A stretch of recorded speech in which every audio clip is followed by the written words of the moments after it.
Take it easy, take it slow. Buzoo.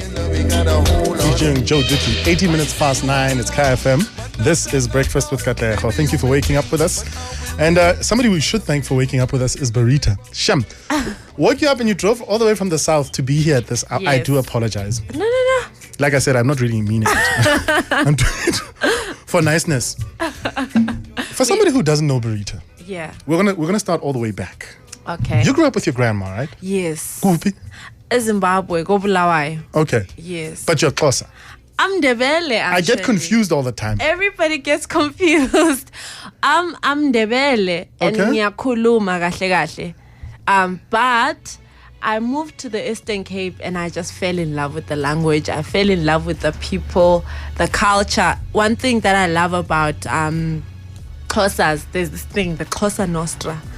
Xhosas feel good about themselves. The Xhosa Nostra. You know, there's a certain attitude, and I fell in love with that. And before I knew it, I was fluent in Xhosa, and I even read in Xhosa. I write and I read in Xhosa. Oh, so there's nothing in the family that's Xhosa? Not at all. Yeah, but Wamdim. So why did you guys move to the Eastern Cape? How did that happen? I actually moved there alone. I went there to study.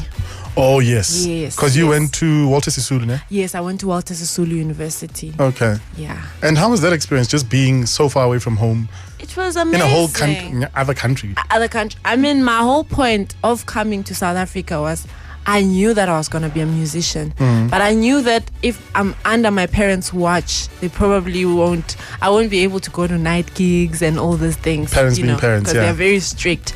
So when I left home, I had a mandate for myself. My mandate was to pass with distinctions and to make sure that I make it before I get to Joburg.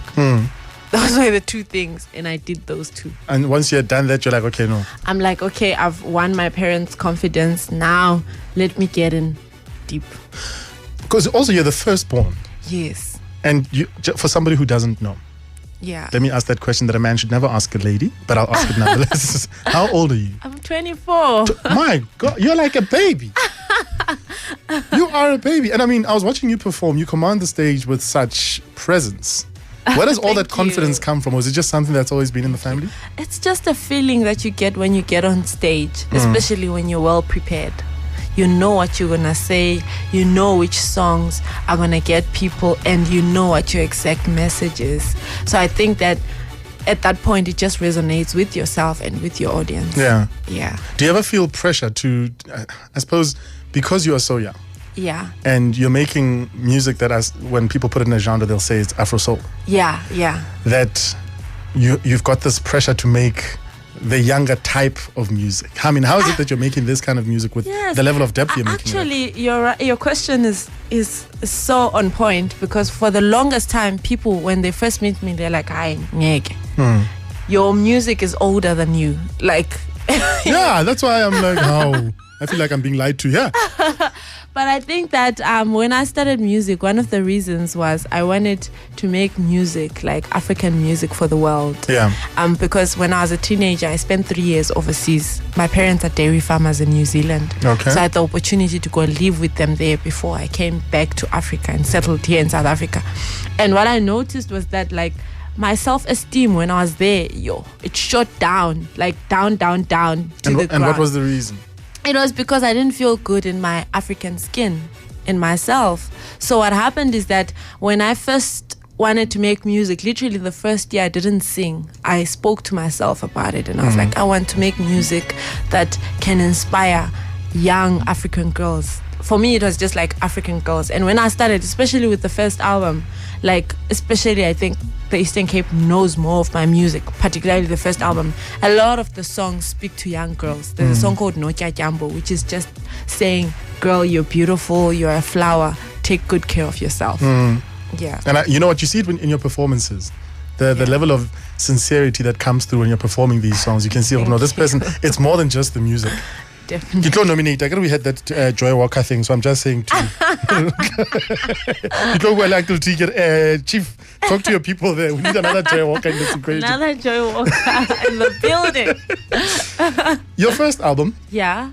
we were talking off air, and you were saying, look, if you had gone back, I don't know if I'm paraphrasing you correctly, Yeah. you possibly could have done it differently. You know what? God is amazing. Yeah. I don't think I would have done it any differently.